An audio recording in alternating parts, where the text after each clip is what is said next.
Kemudian dihadapkan dengan kambing wol. Dihadapkan dengan kambing wol yang belum dicukur itu. Lihat kambing wol itu kan banyak tuh rambutnya tuh, kalau belum dicukur itu ya. Kemudian pisaunya dimasukkan. Otomatis ketika pisau dimasukkan ke dalam kambing wol itu, otomatis akan terkait-kait dengan bulu-bulunya. Setelah terkait-kait dengan bulu kambing wol itu, kemudian disiram.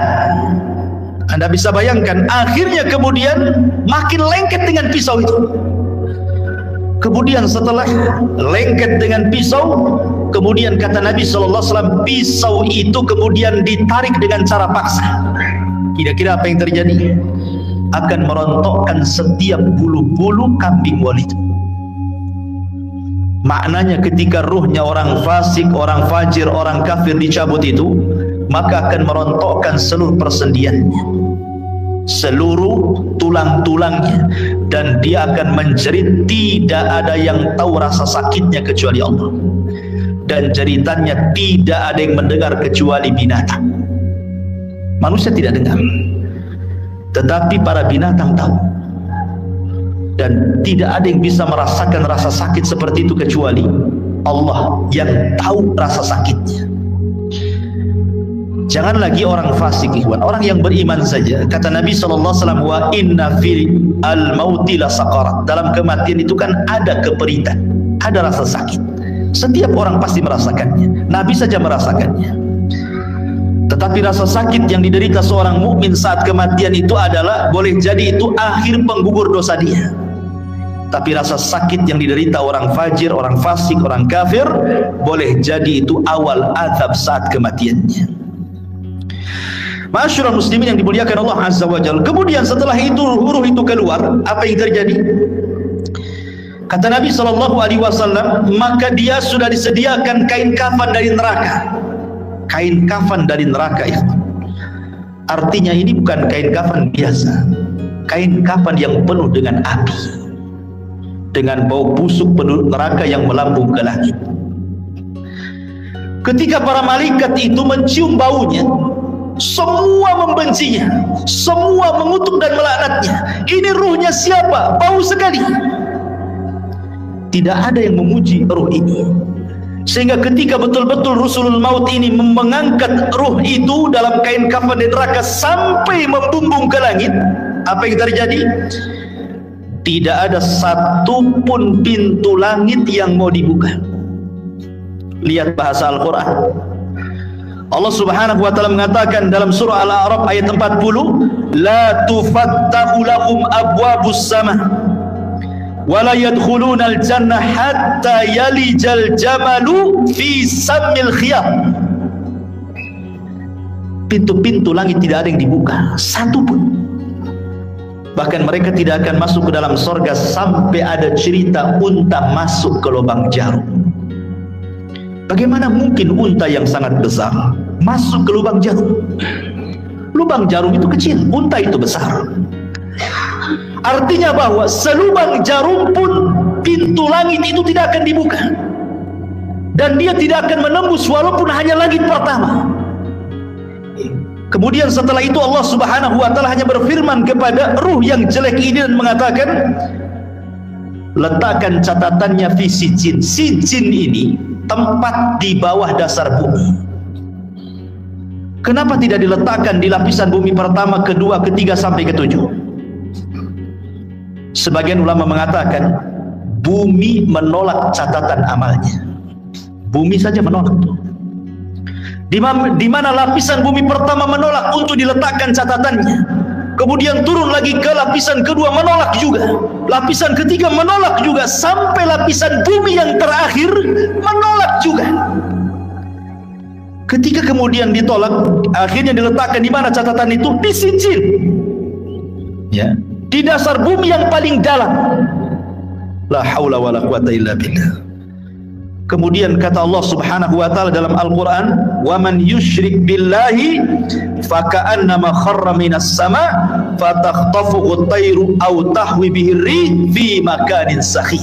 maka ruhnya akan dijatuhkan, tidak dihantar malaikat, sehingga ruh itu seperti terbang yang disambar burung ataupun dihempaskan dengan angin, sehingga ketika ruh ini kembali ke dalam jasadnya seperti orang yang jatuh dari ketinggian. Begitulah rasanya. Anda bisa bayangkan, Anda jatuh dari atas ketinggian 20-30 meter saja, rasanya luar biasa sakit. Itulah yang akan dirasakan oleh ruhnya orang jahat ketika dilempar dari langit kemudian menyatu lagi dengan jasadnya. Apa yang terjadi ketika itu?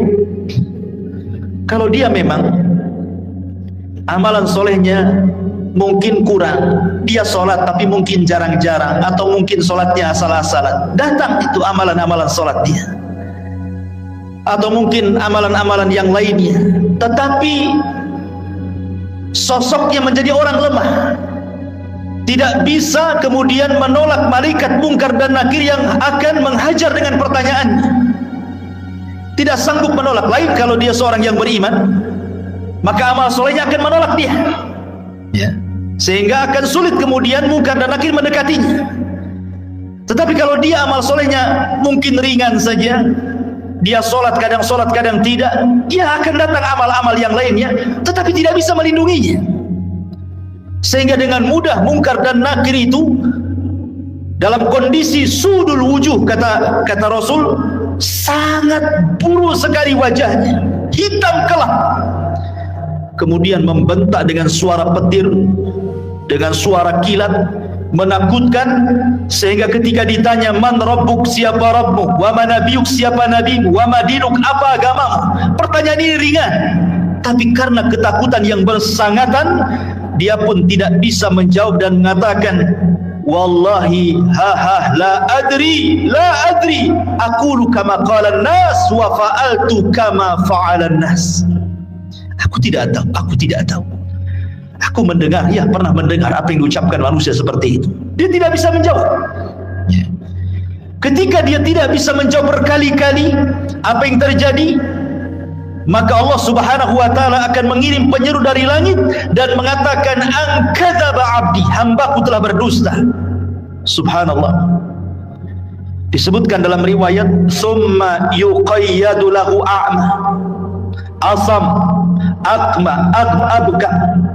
Didatangkan kepadanya orang yang buta, orang yang tuli, orang yang bisu, wa fiyadihi mirzabatun, di tangannya ada gada yang sangat besar, lau dzuriba biha jabalun lakana turaba, kalau palu itu dipukulkan di bukit atau gunung itu hancur jadi tanah. Dan itu dipukulkan setiap kali dia tidak bisa menjawab. Tidak bisa menjawab, dipukul. Tidak bisa menjawab, dipukul.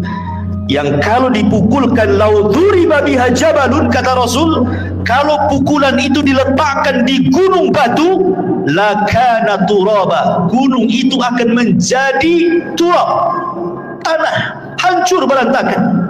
Bagaimana kalau dipukulkan kepada manusia? Mengerikan, ikhwatul fiddin yang dimuliakan Allah Azza wa Jalla. Maka ketika itu kemudian Allah Subhanahu wa taala katakan, sempitkan kuburannya sesempit-sempitnya. Kemudian bukakan pintu neraka kepadanya. Hantarkan hembusan-hembusan panah dari neraka ke dalam kuburannya. Kemudian dia pun mendapatkan azab kubur yang nanti saya akan jelaskan seperti apa azabnya. Tapi kita kembali kepada pembahasan awal ruhnya seorang mukmin.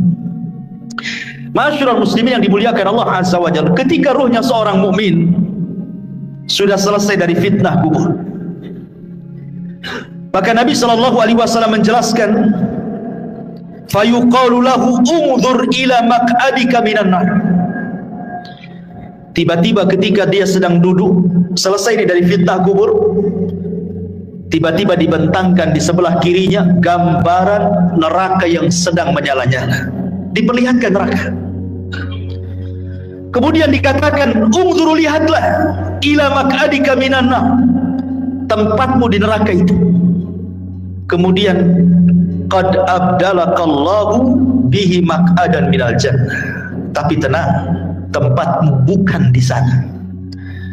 Kemudian sebelah kanannya digambarkan gambaran sorga dan dikatakan tempatmu di sini. Dalam riwayat, maka kemudian malaikat ini mengatakan, lihatlah tempat dudukmu di neraka in asaita. Kalau engkau bermaksiat, itulah tempat dudukmu. Tapi karena engkau yang beriman, maka tempat dudukmu bukan di sana. Kemudian tempat dudukmu di sini. Ketika dia melihat bagaimana sorga dengan gambaran keindahannya diperlihatkan itu dalam kuburan itu, apa yang terjadi? Maka dia langsung berteriak dan mengatakan, Ya Rabb, akimisah, Ya Rabb, tegakkan kiamat, supaya aku bisa kembali ke istana dan keluarga. Tetapi Allah Subhanahu wa Ta'ala mengatakan, belum, kiamat masih panjang.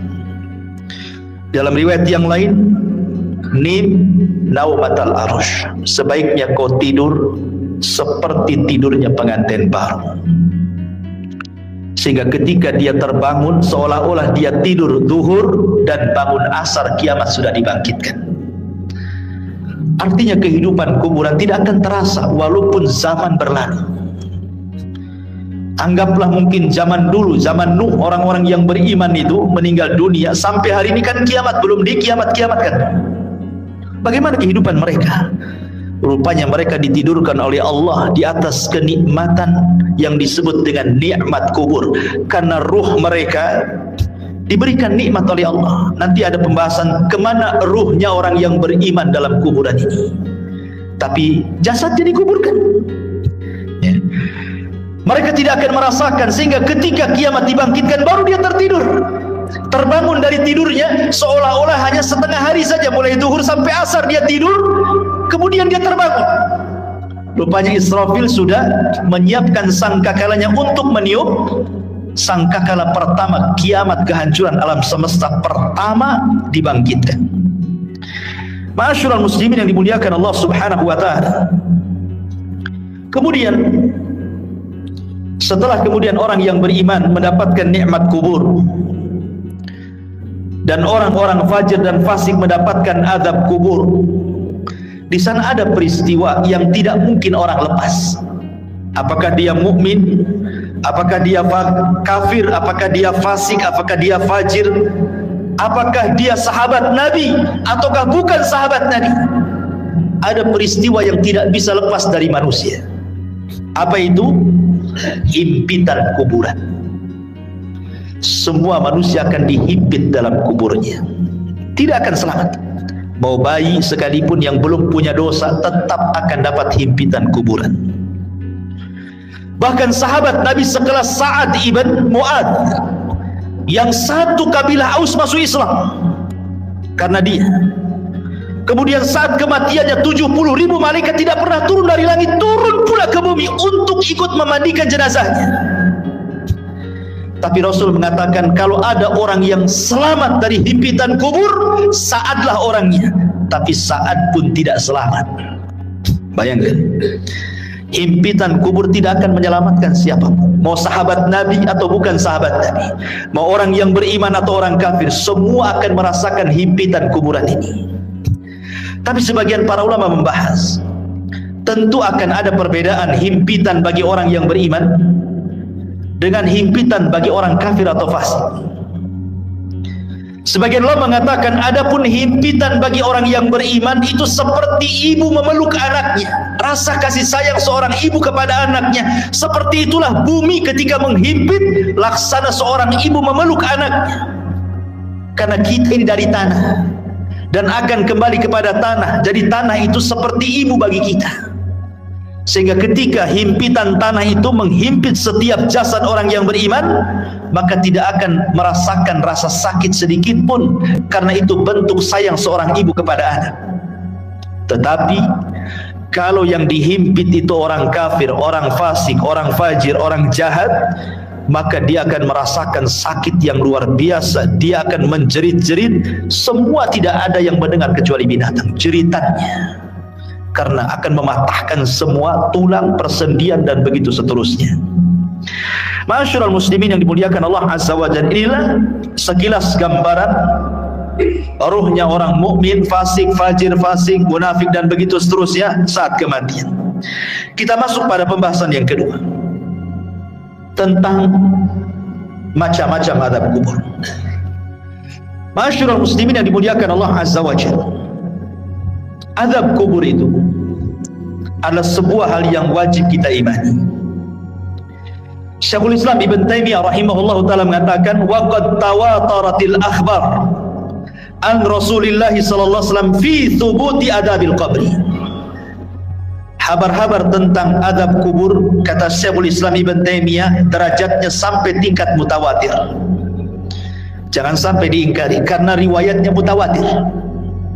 Artinya mutawatir itu banyak sekali riwayatnya.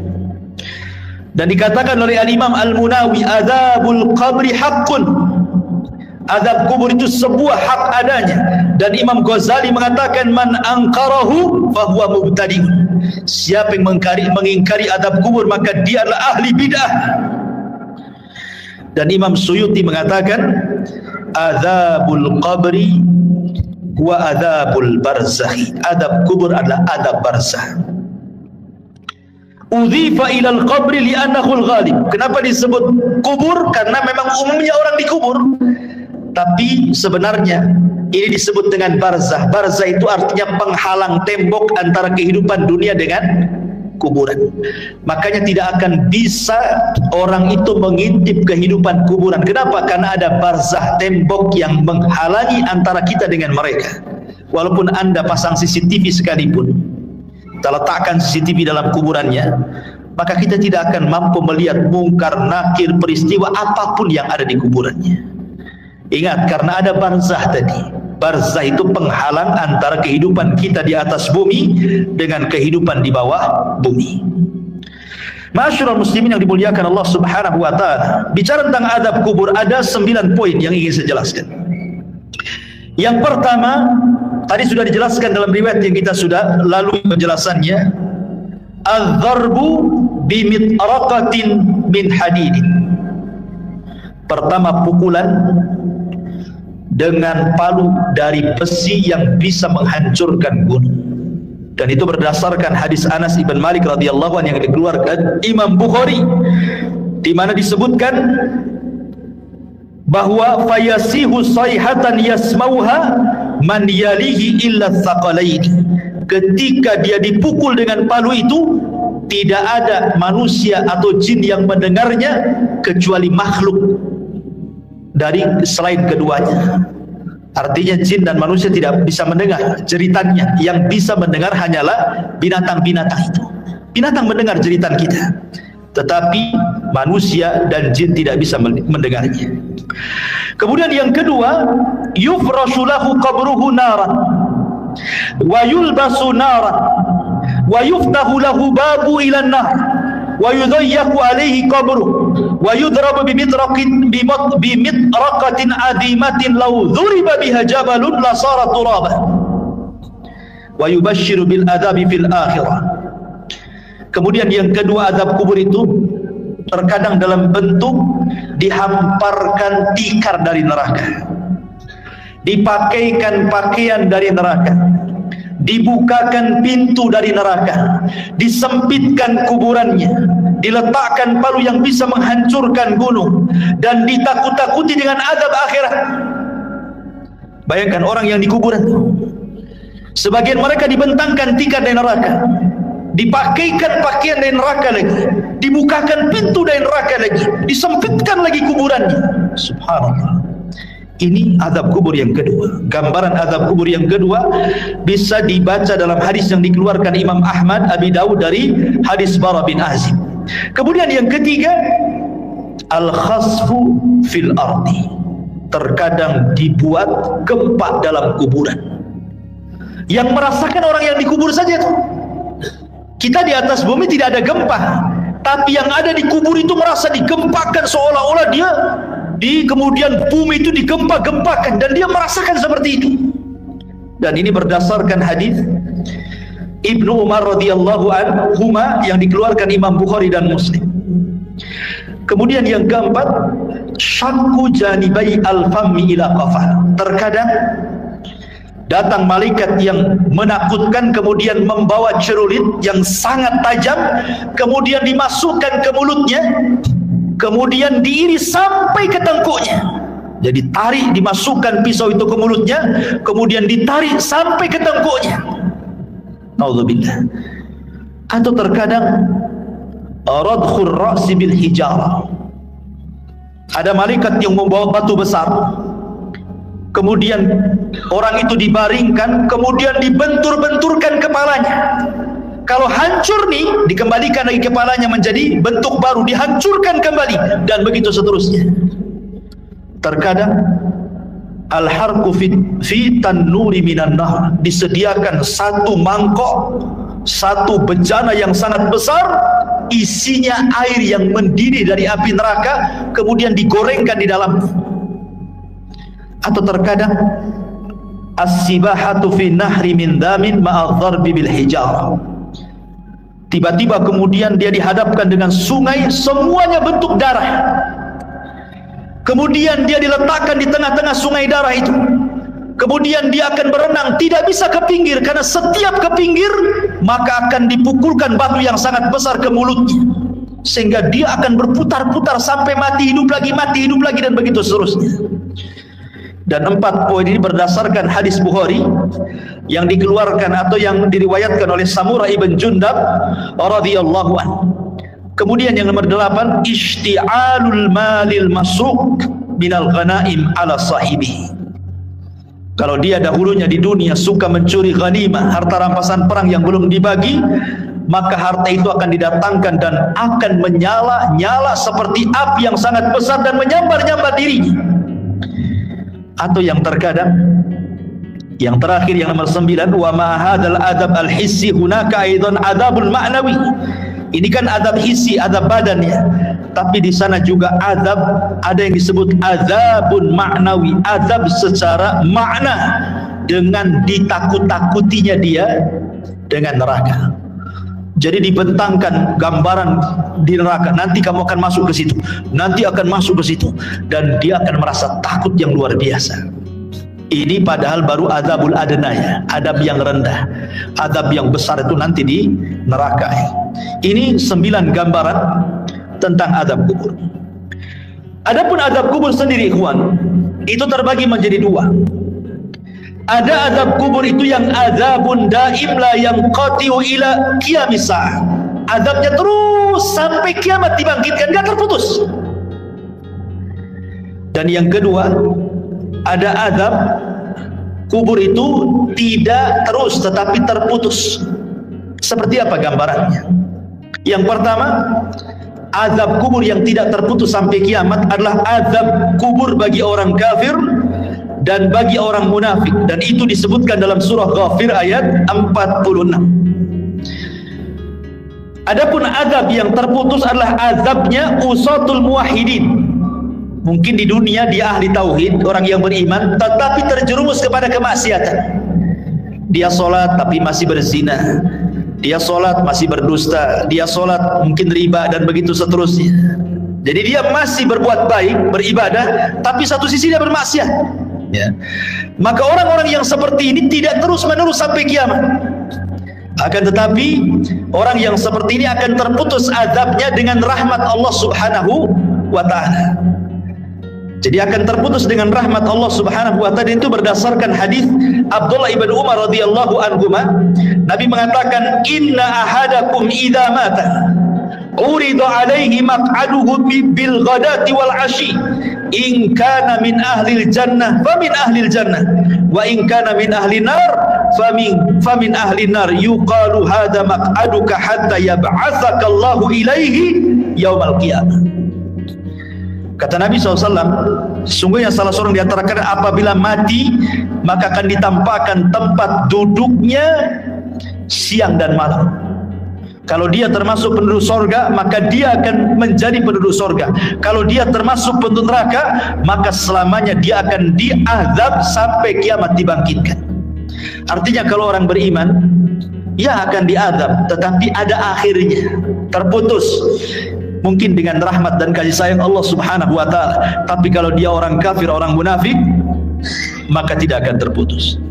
Kemudian pembahasan yang keempat tentang apa penyebab azab kubur. Penyebab azab kubur yang paling dominan adalah an-namimah, orang yang suka mengadu domba. Wa adamu tanazzuh minal baul, dan tidak perhatian dengan kebersihan hadas. Dia kencing sembarang. Kan banyak tuh orang yang kencing-kencing sembarang, ya, tidak cebok gitu ya, tidak jelas ceboknya. Dan ini berdasarkan hadis Nabi SAW dari Abdullah ibn Abbas radhiyallahu anhuma. Jadi Nabi SAW ketika itu lewat di dua kuburan, dua-duanya sedang diazab. Kemudian Rasul mengambil pelepah kurma, kemudian dibelah dua, kemudian ditancapkan di dua kuburan. Kemudian Rasul mengatakan, mudah-mudahan dengan dua pelepah kurma yang belum kering ini bisa meringankan azabnya. Kemudian sahabat mengatakan, kenapa orang itu diazab wahai Rasul? Kata Rasul, yang satu karena dia namimah, suka mengadu domba. Yang satu karena tidak pernah bersih apabila membersihkan hadas. Ini dua poin. Yang ketiga, ghibah. Orang yang suka menggibah. Dan ini berdasarkan hadis yang dikeluarkan Imam Ahmad dan juga At-Tabrani dengan sanad yang sahih dari hadis Abi Bakrah. Bahwa Nabi SAW mengatakan salah satunya adalah yang menjadikan penyebab azab kubur adalah ghibah. Ghibah itu membicarakan orang yang kalau orang itu mendengarnya dia tidak suka. Kemudian yang nomor 4, al-ghulul. Dia khianat dalam harta, mencuri harta orang. Kemudian juga yang nomor 5, hajrul Qur'anil Karim wa rafduh. Dia tidak suka dengan Quran. Dan penyebab orang jauh dari Al-Quran hari ini apa? Handphone. Yang menyebabkan orang jauh dari Quran itu HP atau handphone. Subhanallah, gara-gara handphone Quran itu tidak pernah disentuh lagi. Alasannya sudah ada aplikasi Al-Quran di dalam handphone. Saya nggak yakin orang punya handphone itu ada aplikasi Quran kecuali download kan. Harusnya yang pertama kali kalau antum beli handphone itu yang di-download itu Quran kan? Harusnya yang pertama kan? Tapi enggak, yang pertama di-download apa? Facebook dulu, YouTube dulu, Instagram dulu, kan begitu ya? Quran itu belakangan kalau butuh saja. Padahal harusnya yang pertama itu. Subhanallah ya. Sekarang ini banyak orang yang mengeser hal-hal yang baik, tetapi hanya sekedar copy paste, kemudian pemberitahuan ibadah kepada manusia lewat medsos, tapi dia sendiri malas ibadah kan? Malas. Bahkan orang yang ibadah saja sekarang diberitahu. Kalau dulu orang sholat malam, tidak ada yang memberitahu dia sedang sholat malam kan? Sekarang dia kasih tahu orang. Kalau dia sedang sholat malam itu dia kasih tahu orang dengan cara apa? Ya nulis status lah di Facebook. Ya mudah-mudahan ada yang bangun jam sekian. Maksudnya itu ingin ngasih tahu bahwa dia bangun. Cuman ngasih tahu saja. Sholat kan gitu. Seolah-olah dia sedang sholat, orang tidak kan begitu. Ini kan ria juga. Apa bedanya kan begitu? Sekarang ini semua itu memang banyak orang yang baik mengeser kebaikan, tapi hanya di-share saja. Orang yang mengeser sendiri tidak pernah mengamalkan kebaikan yang di-share-nya kan? Lalu apa faedahnya ikhwatu fiddin muliakan Allah Azza wa Jalla? Makanya di sini ikhwatu fiddin bahwa tantangan yang paling berat ketika orang jauh dari Quran itu adalah handphone. Handphone ini tidak bisa lepas dari kita. Tidur saja wajib di sampingnya. Kalau bisa itu sekarang ada power bank itu wajib di sampingnya. Nggak perlu lagi dicopkan, sudah ada di bawah bantal. Bangun saja itu yang dibaca. Kira-kira ada apa nih? Ya. Kemudian kalaupun dia sekarang kan tidak ada orang dengar televisi kan atau melihat televisi, jarang. Orang sekarang pegang handphone, di mobil pegang handphone, di pekerjaan tinggal handphone. Kalau hilang handphonenya, itu kayaknya hilang dunia dari dia. Ya kan? Kalau dompet ketinggalan, gampang lah nanti. Tapi kalau handphone ketinggalan, pulang diambil. Ya, sampai seperti itunya. Jadi ini salah satunya adalah hajrul Quran, meninggalkan Quran, termasuk juga an-naumu anis salatil maktubah. Orang yang sengaja tidur ketika datang waktu salat. Dan itu berdasarkan riwayat yang dikeluarkan ataupun dari sahabat Samurah ibn Jundab radhiyallahu an, Nabi sallallahu alaihi wasallam mengatakan, ammal ladzi yuslagu ra'suhu bil hajar fa innahu ya'khudul Qur'an fayarfadhuhu wa yanamu anis salatil maktubah. Jadi ketika Rasul menjelaskan di kuburan itu ada malaikat yang membawa batu, kemudian ada yang terlentang, kemudian dibenturkan kepalanya sampai hancur. Kemudian malaikat ini pergi hendak mencari batu yang lain. Kemudian ketika datang batunya yang baru, rupanya kepalanya sudah kembali menjadi normal, dibenturkan lagi, kemudian cari batu lagi, dan begitu seterusnya. Kemudian Rasul menjelaskan bahwa adapun kenapa adab orang ini seperti ini, pertama karena dia tidak pernah membaca Quran, yang kedua karena dia tidur saat datang waktu sholat. Nah ini yang keenam. Kemudian yang ketujuh, al-kadhib, orang yang suka berdusta. Dan sekarang dusta ini paling mudah dilakukan dengan medsos. Sekali lagi kembali ke medsos, apalagi musim politik. Hati-hati, musim politik ini jangan nge-share asal-asalan, karena terkadang untuk menjatuhkan lawan, terkadang menyebarkan berita hoax. Kita tidak tahu ya. Contoh umpamanya akhir-akhir ini kita mendengar Saudi Arabia mengadakan pesta itu Hollywood itu apa itu ya, pesta hantu ya. Hoax Iwan, tidak ada itu cerita kayak gitu. Dari mana? Itu hoax yang disebarkan untuk menjelek-jelekan negara sana kan itu. Itu kan sedang membuka festival apa ya, ceritanya begitu ya. Memang dia membuka semacam wahana wisata, kemudian di situ ada hantu-hantuan. Mungkin ada orang sana yang berpenampilan seperti itu, kemudian disebar seolah-olah Saudi mengadakan acara seperti itu. Ikhwatu fiddin, muliakan Allah azza wa jalla. Nah, berita-berita seperti ini kalau kita hanya melihat YouTube saja, oh seolah benar kan? Ini berita hoax. Kadang-kadang kita mudah terpancing dengan berita-berita seperti ini hanya karena melihat YouTube saja kan. Nah ini hati-hati. Kalau kita mungkin hanya sekedar membaca, oke lah, tapi kalau kemudian sampai mengeser kan sama aja dengan hantu menyebarkan dusta kan. Nah itu kan hati-hati. Ini penyebab azab kubur terbesar hari ini adalah dusta, karena orang berdusta paling mudah sekarang. Nulis status share, copy paste share, selesai. Dia tidak sadar bahwa dia sedang berdusta. Kalau dulu berdusta itu paling 1-2 orang yang kena korbannya. Sekarang kita berdusta ini bisa ribuan orang kena korban, ikhwan. Dengan cara melihat itu semua kena dengan berita yang kita share. Nauzubillah ya.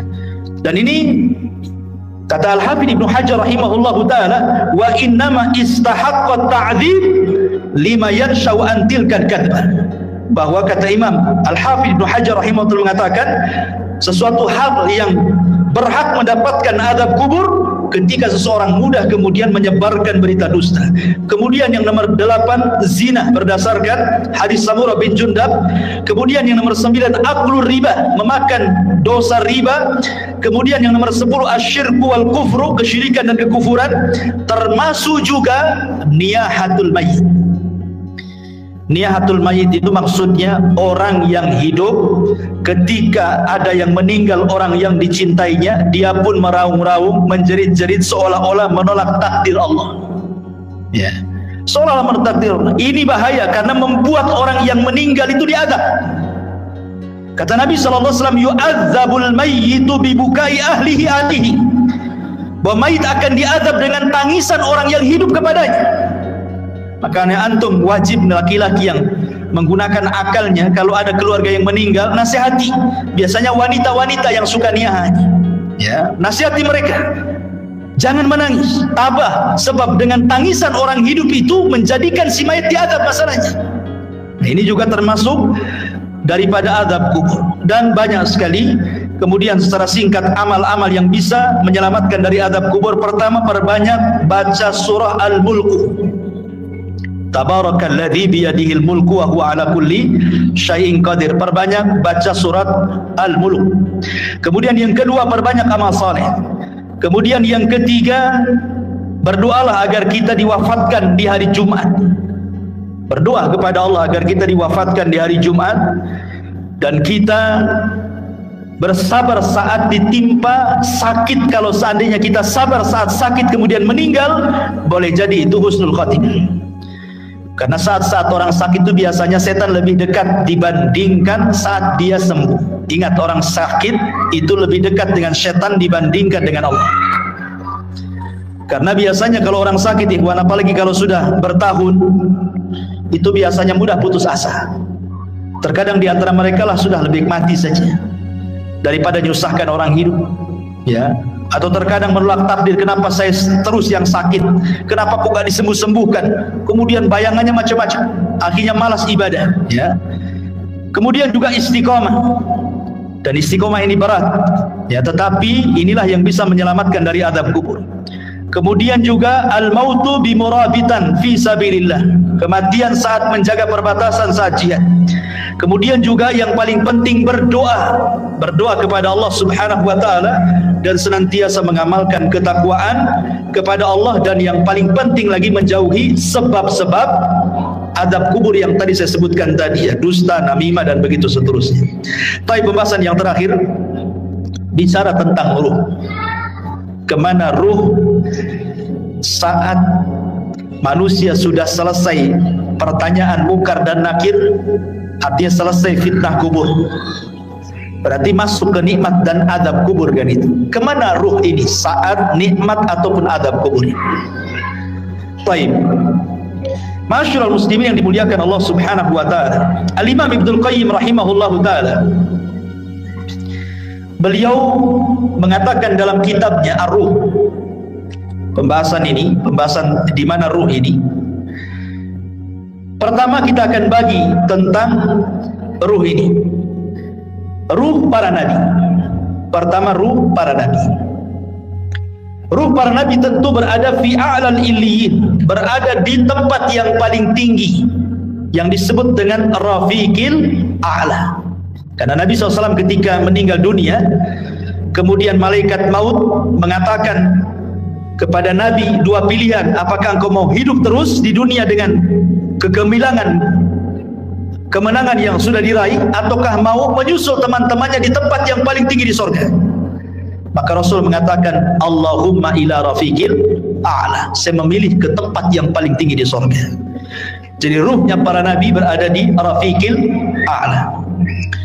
Kemudian yang kedua, arwahus syuhada, ruhnya para syuhada, orang-orang yang mati syahid. Allah Subhanahu wa taala mengatakan dalam surah Al-Imran ayat 169, wala tahsabanna alladziina qutilu fi sabilillahi amwatan bal ahya' inda rabbihim yurzaqun. Jangan kau sangka orang yang mati di jalan Allah itu mati, tidak, mereka hidup, mereka mendapatkan rezeki di sisi Allah Subhanahu wa taala. Abdullah bin Mas'ud radhiyallahu anhu ketika bertanya tentang ayat ini kepada Nabi sallallahu alaihi wasallam, di mana ruhnya para syuhada? Maka Rasul mengatakan, arwahuhum fi ajwafi tairin hadarin laha qanadilun mu'allaqatun bil arsy. Jadi ruhnya para syuhada berada di kendil-kendil, dibawa oleh ketiak burung sorga, kemudian diletakkan digantungkan di arsy Allah Subhanahu wa taala. Jadi ruhnya para syuhada berada di kendil-kendil yang dibawa terbang oleh burung-burung, kemudian digantungkan di bawah arsy. Ini ruhnya para syuhada. Kemudian yang ketiga, arwahul mu'minin salihin, ruhnya orang-orang yang beriman yang saleh. Maka takunu tuyuran ta'alluqus syajaril jannah, maka ruhnya orang-orang yang beriman yang soleh, mereka akan digantungkan di pohon-pohon sorga. Mereka akan digantungkan di pohon-pohon sorga. Adapun yang keempat, arwahul usad, ruhnya orang-orang yang ahli maksiat. Dia orang Islam tapi ahli maksiat, berzina, berdusta, berjudi dan begitu seterusnya. Dia orang Islam tapi usad ahli maksiat. Maka dijelaskan bahwa mereka tetap ditahan dalam kuburan, karena mereka tidak bisa keluar dari kuburannya dan mereka merasakan azab kubur. Mereka tidak bisa keluar dari kuburan. Kemudian juga yang nomor 5, Imam Ibnul Qayyim rahimahullah ta'ala mengatakan, masih membahas tentang usad, maksudnya orang yang ahli maksiat. Minhum man yakunu mahbusan ala babil jannah, kama fi haditsil akhar raaitu sahibakum mahbusan ala babil jannah. Adapun orang-orang yang beriman, yang ahli maksiat, kemudian maksiatnya sudah selesai diadab. Kan tadi saya katakan bahwa orang yang beriman yang ahli maksiat kan adab kubur tidak terus, tapi terputus karena rahmat Allah Azza wa Jalla. Lah sebagian ruhnya itu diletakkan di halaman pintu sorga. Ya, di halaman pintu sorga kata Imam Ibnul Qayyim rahimahullahu ta'ala. Kemudian yang keenam, ruhnya orang-orang kafir.